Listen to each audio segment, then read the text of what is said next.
Yes, it is 8:42 New York time, and I got to my regular unit, and they took my patient away, my black guy, and now I'm getting switched units.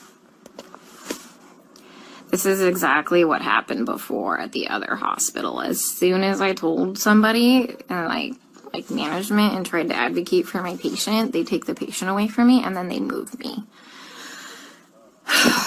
So, like, I legitimately don't even know what to do anymore. Like, even the advocacy groups don't give a shit about these people. Like, literally, like, Black lives don't matter here. And I mean, that's pretty sad that somebody who is white and lives hundreds of miles away from the city gives more of a shit about these people than the actual people in this city. Like, for real. Like, I had a complete breakdown yesterday because, you know, I missed an important email to do a revision on my proposal, so my proposal got canceled because I was trying to advocate for my patient and talk to management here and get the care that he needs because he's being medically mismanaged. And I just had a complete fucking breakdown because, you know what, my entire proposal got canceled because I, you know, wasted my time advocating for a fucking patient who's just gonna die anyway. You know, and sure enough, they take the patient away from me, and then almost 2 hours into the shift, they switch me units. This is exactly what happened at the other hospital when I was advocating for the little Hispanic lady. You know, guys, here's the thing. Let me try and put things into context for you, okay? I know not everybody's gonna live. I'm not that fucking green or ignorant or, you know, bright-eyed and bushy-tailed to think that, okay? I know we're gonna have a shit ton of people die. But these people aren't dying from COVID. Let me give you several examples here. An anesthesiologist intubated the patient's, like, I think it was right, bronchi and of a patient, and they couldn't get the sats up, and for about 5 hours, like, we were waiting on a chest x-ray to confirm that the placement was wrong. And in the meantime, while we're waiting for that, and we've told the anesthesiologist that it was placed wrong, because, like, literally only one side of his fucking chest is, like, inflating, he dies. Okay? A patient had a heart rate of 40, and the resident started doing chest compressions on him, which is not what you do. You just externally pace them, or you know, give him some atropine. And then, you know, I run in there to stop him from doing chest compressions on somebody with a fucking pulse. And then he decides to push epi. He throws some pads on him to defibrillate the guy in bradycardia. Okay, he has a heart rate of 40 and a stable, you know, bradycardic rhythm. We just need to give him some atropine and pace him. He fucking defibrillates him and kills him. And I was literally ran out of, like, the patient's room to get, like, the director of nursing who was standing out there. And I'm like, can you stop him? He's going to kill that patient. He's going to kill that patient if he defibrillates him with bradycardia and a heart rate of 40. And the director of nursing just shook his head. And I turned around and he killed the dude. Okay? There was a nurse who placed an NG tube into some guy's lungs and filled his lungs with tube feeding. There was a nurse who confused a long-acting insulin with a short-acting insulin and gave 30 units of a fast-acting insulin and killed the guy.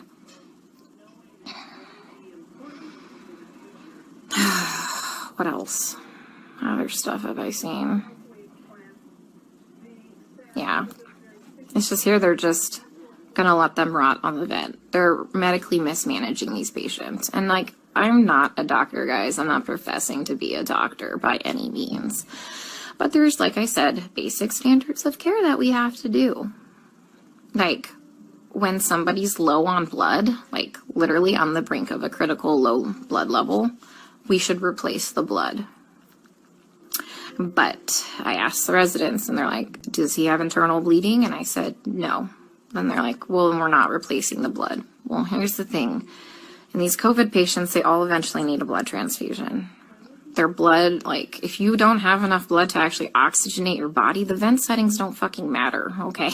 They don't matter because you have no oxygen carrying capacity of your blood, okay?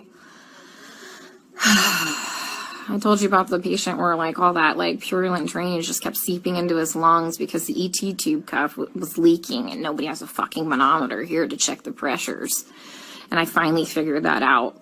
And I kept saying, hey, you know what? His white blood cell count is steadily, like, you know, we're having a problem with it. Like, do you want to start some antibiotics? No. Well, does he have a fever? And I said, no, he doesn't have a fever.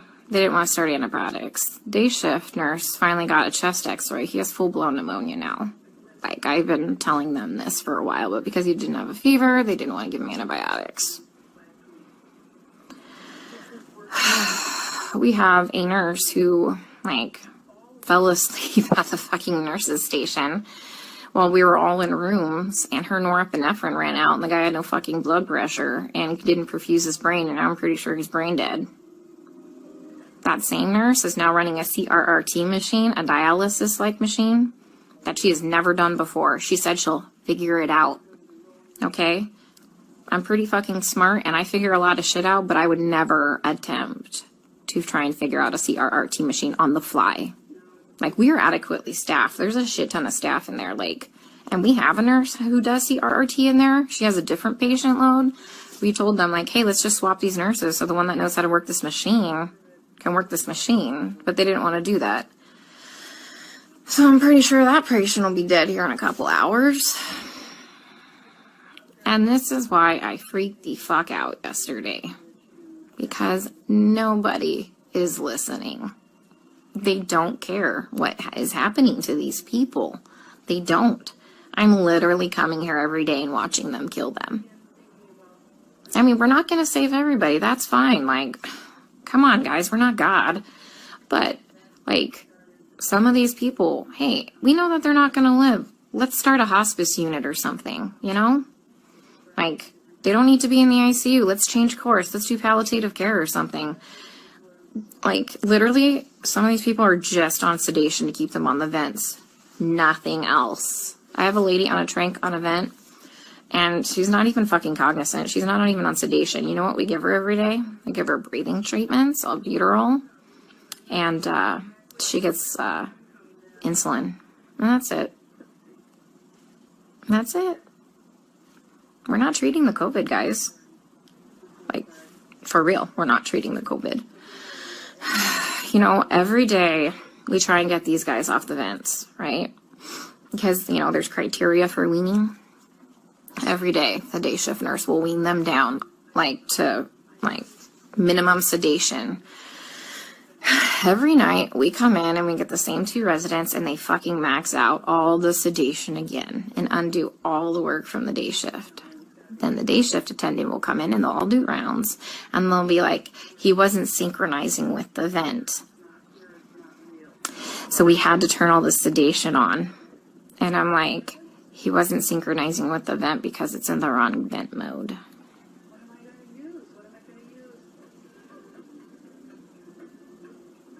So I legit don't even know what to do anymore. Like, I tried calling advocacy groups. I tried talking with management here, like the nursing admin. Like, nothing. Nobody's doing anything.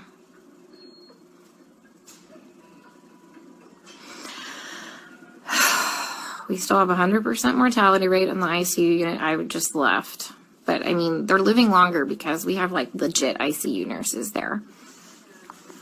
So, CDC finally, like, not the CDC, FDA approved yesterday the remdesivir study. Like, to start using remdesivir for COVID patients.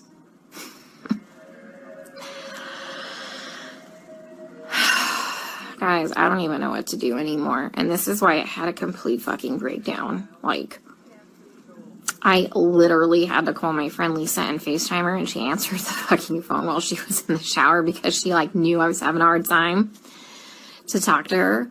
because it's like going in the fucking Twilight Zone. Like, everyone here is okay with this.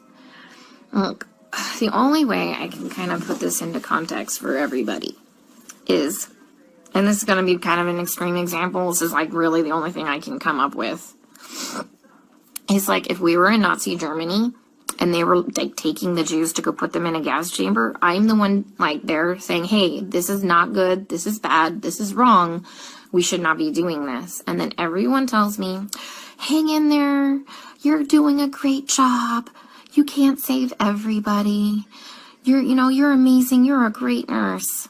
Guys, I know I'm a fucking good nurse. I know I go in there and I give it 500% every day. I know I'm not being negligent. Okay, I fucking know that.